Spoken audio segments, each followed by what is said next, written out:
গফরগাঁও উপজেলার বন্যার পানির বিষয়ে সবশেষ সংবাদ জানাতে আমাদের সাথে যুক্ত হচ্ছেন সহকর্মী মাহমুদুল হাসান। প্রিয় দর্শক, আমরা এখন অবস্থান করতেছি ময়মনসিংহ জেলা গফরগাঁও উপজেলা রসুলপুর গ্রাম সুয়াদ বিল নামক স্থানে।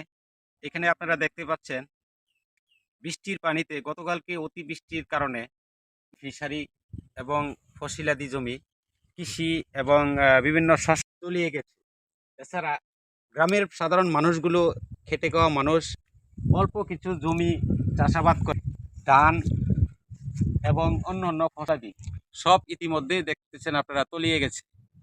তো তাদের বাংলাদেশ অন্তর্বর্তীকালীন সরকারের প্রধান আসার কারণে তারা যেভাবে আলোর সৃষ্টি করছিল বা তারা আগামী দিনের স্বপ্ন লালিত দেখতে ছিল, এখন কিন্তু তাদের মুখে সেই হাসিটা আর নেই, কিছুটা হলেও মলিন হয়ে গেছে।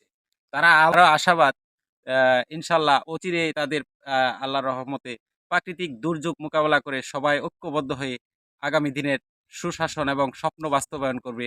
এখান থেকেই এবারের মতো এ পর্যন্তই।